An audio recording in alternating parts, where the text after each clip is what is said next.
అందరికీ నమస్కారం. నా పేరు Archana. Welcome to our thoughts. ఈరోజు కథ my dear beast part 126. Hospital నుండి ఐషుని డిశ్చార్జ్ చేసి తీసుకొచ్చారు. కూతుర్ని ఎత్తుకొని లోపలికి వస్తున్న ఐషుకి దిష్టి తీసింది అంజు. రూమ్కి వెళ్ళి స్నానం చెయ్యి ఐషు, పాపకి డ్రెస్ చేంజ్ చెయ్యి అనింది. సరే అక్క అంటూ లోపలికి వెళ్ళారు. ఎర్ర నీళ్ళు పారబోయడానికి వెళ్ళింది అంజు. నీకెందుకమ్మా శ్రమ, నేను చేస్తాను కదా అంటూ ప్లేట్ని పట్టుకోబోతే, వద్దత్తయ్య, ఏం పని చేయకుండా ఉంటే నాకేం తోచట్లేదు అంటూ తీసుకెళ్ళి పారబోసింది. ఏంటో నా కోడలికి ఇంత భయంకరమైన డిసీజ్ రావాలా, ఆ దేవుడు మంచి వాళ్ళని త్వరగా ఎందుకు తీసుకెళ్తాడో అని బాధపడుతూ లోపలికి వెళ్ళింది నీలిమ. అంజు ఐషు దగ్గరికి వెళ్ళి పాపతో కాసేపు ఆడుకొని, పెయిన్స్ తగ్గాయా ఐషు? హా అక్క, పర్లేదు.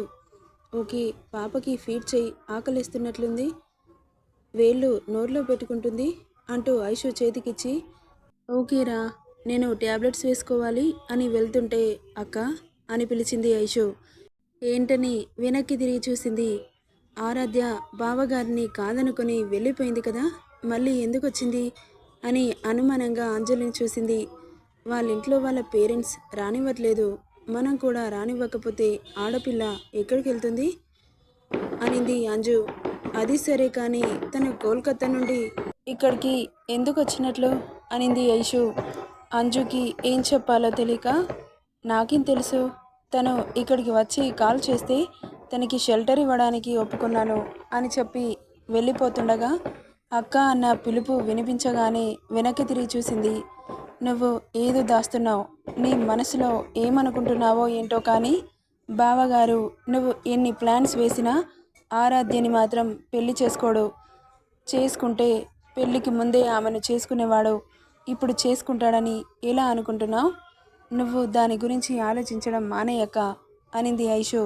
ఆమె మాటలకి తల తిప్పి ఐషుని చూసి విరక్తిగా నవ్వి ఆమెకు సమాధానం ఇవ్వకుండానే అక్కడి నుండి వెళ్ళిపోయింది. ఆరు, నువ్వు రెడీగా ఉండు, నేను వెళ్తున్నా, ఆయన వచ్చే టైం అవుతుంది అంటూ అక్కడి నుండి వెళ్ళిపోయింది అంజు. కాసేపటికి హర్ష ఆఫీస్ నుండి రావడం, డైరెక్ట్గా అంజు దగ్గరికి వెళ్ళడం 5 నిమిషాల తేడాతో జరిగింది. ఏం చేస్తున్నావు వైఫీ అంటూ దగ్గరికి వెళ్ళిన హర్షకి ఏదో తేడాగా అనిపించి చిటికేశాడు. తిరిగి చూడలేదు. హలో అన్నాడు. ఇక తప్పక వెనక్కి తిరిగి చూసింది ఆరాధ్య. ఆమెను అక్కడ చూడగానే బాబు యాంగర్ లిమిట్స్ క్రాస్ అయ్యి అలెక్స్ అంటూ అరిచాడు. అతడి కంచు కంఠానికి దెబ్బకు పరిగెత్తుకుంటూ వచ్చి, చెప్పండి సార్ అన్నాడు.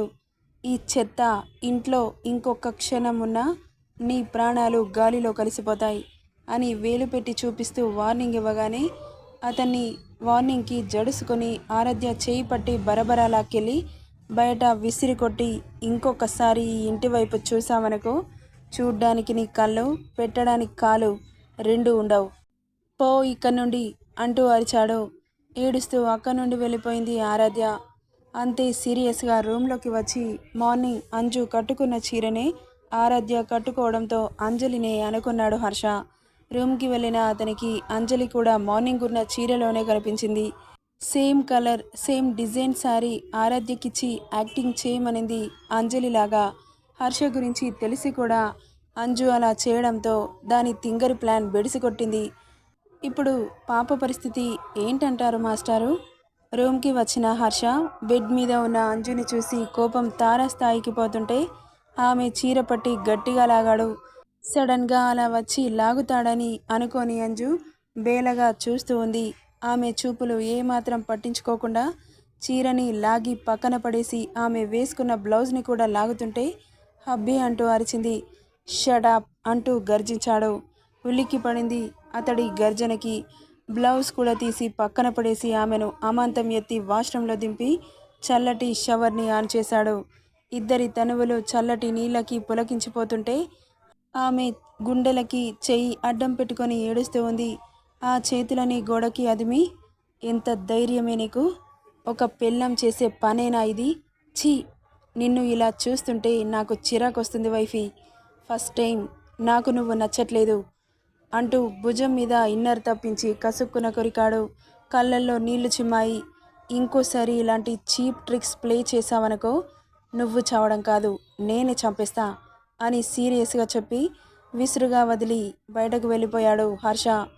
ఏం చేసినా అతని మనసు మారట్లేదు అని ఏడుస్తూ అక్కడే కూలబడిపోయింది. హర్ష అతని వర్క్లో బిజీ అయిపోయాడు. అంజుని ఏమాత్రం పట్టించుకోలేదు. చాలాసేపటి నుండి అంజు కనిపించకపోవడంతో ఎంత పట్టించుకోకూడదు అనుకున్న మనసు ఊరుకుంటుందా? ఇల్లంతా వెతికాడు, ఎక్కడా కనిపించలేదు. మార్నింగ్ వాష్రూమ్కి తీసుకెళ్ళింది మాత్రమే గుర్తుంది. తర్వాత తను ఎక్కడికి వెళ్ళిందో గుర్తులేదు, చూడలేదు కూడా. ఇక వెంటనే వాష్రూమ్ వెళ్ళి చూసిన అతనికి స్పృహ తప్పి కనిపించింది అంజు. వెంటనే ఆమెను చేరి వైఫీ ఏమైంది అంటూ అరిచాడు. ఎలాంటి చలనం లేదు. ఆమెకు డ్రెస్ వేసి బెడ్ మీద పడుకోబెట్టి డాక్టర్కి కాల్ చేసి పిలిపించాడు. కాసేపటికి వచ్చిన డాక్టర్ అంజుని చెక్ చేసి, ఈమె నార్మల్ పర్సన్ కాదు హర్ష గారు, ఈమె చాలా స్ట్రెస్ తీసుకుంటుంది. ఇంత పెద్ద డిసీజ్ ఉన్న వాళ్ళు అలా స్ట్రెస్ తీసుకోవడం మంచిది కాదు. తన మైండ్లో ఏముందో తెలుసుకొని ఆ పని చేయండి. తను ఎంత హ్యాపీగా ఉంటే బ్రతకడానికి అన్ని ఛాన్సెస్ ఉంటాయి. ఇంత టెన్షన్ పడుతుంటే ఇంకో 1 ఇయర్కి పోవాల్సిన ప్రాణాలు ఇప్పుడే పోతాయి అని చెప్పి వెళ్ళిపోయింది డాక్టర్. ఆమె లేచే వరకు రెప్ప వేయకుండా ఆమెని చూస్తూ ఉండిపోయిన అతనికి గంట తర్వాత మెలకువ వచ్చింది. కళ్ళు తెరిచి చూసిన అంజలిని పలకరించలేదు హర్ష. అతను కోపంగా ఉన్నాడని తను కదిలించలేదు.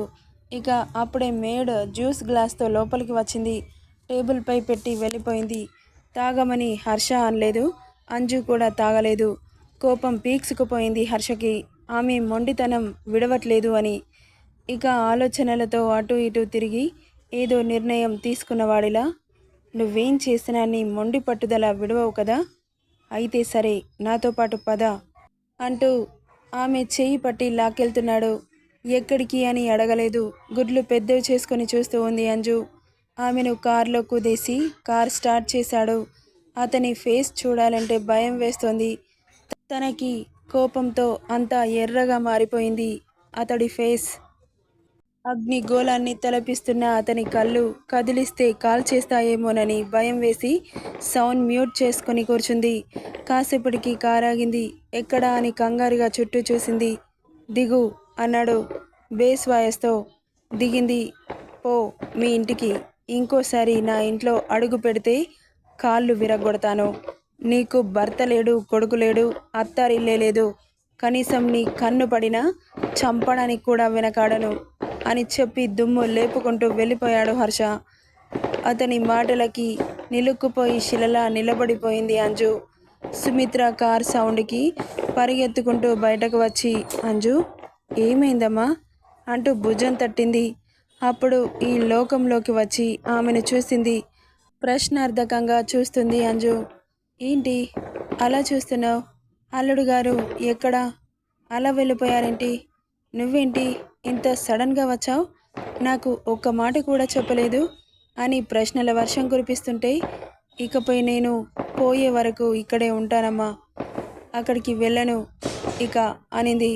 అంజు మాటలకి షాకింగ్గా చూస్తూ, ఏంటే నువ్వు మాట్లాడేది? ఇక్కడే ఉండడం ఏంటి? మతిగానిపోయిందా? అవునమ్మా, ఈ రోగం వచ్చి నా బుర్ర పూర్తిగా చెడిపోయింది. ఆయనకి భారంగా ఉండదలుచుకోలేదు. నన్ను చూస్తూ ఆయన బాధపడడం నేను చూడలేను. ఇలా దూరంగా ఉంటేనైనా ఉంటేనైనా నిన్ను గుర్తు చేసుకోలేక ఎలా ఉన్నావో అని బాధపడలేక చస్తూ బ్రతకమంటావా? అమ్మనే మాట్లాడుతున్నానే. కన్న కూతురి కాపురం కుప్పకూలిపోతుంటే చూస్తూ ఊరుకోమంటావా? పెళ్లి చేసినప్పుడే ఈ ఇల్లు పరాయిదైపోయింది. ఇక ఇక్కడ నీకు స్థానం లేదు. ఎప్పుడైతే ఆ అయ్య చేతిలో పెట్టానో, తల్లైనా తండ్రైనా భర్తైనా అన్నీ ఆయనే. నీకు నీ కడ వరకు తోడుంటాడు. ఇప్పుడు ఈ పరా ఇంటికి వచ్చి నా పరువు తీయకు అని దండం పెట్టి అక్కడి నుండి వెళ్ళిపోయి డోర్ వేసేసింది సుమిత్ర. కళ్ళ నీళ్లతో తల్లిని అలాగే చూస్తూ అక్కడే కూర్చుండిపోయింది అంజు. ఆఫ్టర్ 5 days హాస్పిటల్లో కళ్ళు తెరిచిన అంజు ఎదురుగా నీలిమ, సుమిత్ర, మిగతా కుటుంబ సభ్యులు కనిపించారు. ఒక హర్ష తప్ప. ఆమె చూపులు భర్త కోసం వెతుకులాట మొదలుపెట్టాయి. ఎవరి కోసం వెతుకుతున్నావు తల్లి అని అడిగింది నీలిమ. నా భర్త ఎక్కడా అనింది కంగారుగా. వాడికి పెళ్ళి చేద్దామనుకుంటున్నావుగా అది నచ్చక వెళ్ళిపోయాడు. ఎక్కడికి అనింది అయోమయంగా. నెక్స్ట్ ఏం జరుగుతుందో నెక్స్ట్ పార్ట్లో చూద్దాం. ఈ స్టోరీ ఎలా ఉందో కామెంట్ చేయండి friends. Thank you for listening.